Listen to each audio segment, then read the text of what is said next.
Line-X is a low-tech tool with a high impact. Even the U.S. government is protecting its defense assets with what's being dubbed anti-terror spray. 4, 3, 2, 1.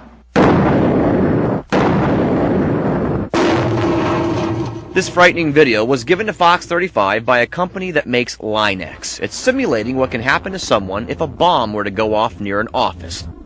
This dummy, of course, has problems. This one, placed in an identical office next door, seems to make it through the blast just fine. What's the difference? Before the explosion, the wall that survives was sprayed with Line-X, a blast-proof paint. We'll test it ourselves using a cement block covered in the stuff. Up 30 feet in the air thanks to Freddy and his bucket truck. Over the edge and... Before we see what happens, let's tell you what we learned about the product. Line-X began as a spray for the beds of pickup trucks to prevent dings and scratches. It's rubbery and touted as stronger than steel, yet elastic, so it flexes and takes the brunt of an explosion.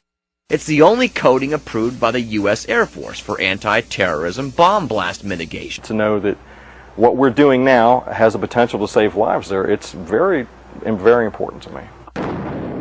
In a typical bomb blast, 80% of the casualty comes from fragmentation of the building. And that's the concept behind Line-X, containing the fragments and increasing the exit time for the occupants of the building. It's pretty indestructible.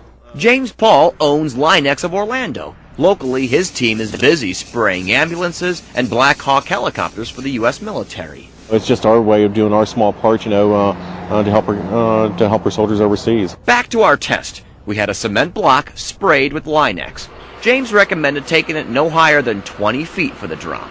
We ignored that and went 32 feet in the air. A regular cement block crumbles to pieces. The Line-X block bounced like a ball and remained intact. I'm impressed. Want to do it? If you want. Let's do it. All right. With nothing to lose, we shot up to 55 feet in Freddy's bucket truck and watched as our anti-terror sprayed block plunged to the ground. It bounced twice as far, and yup, still intact. Unbelievable. Wow.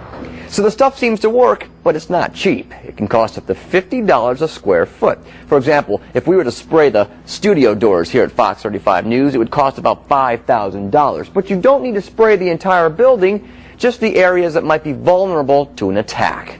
Back to you.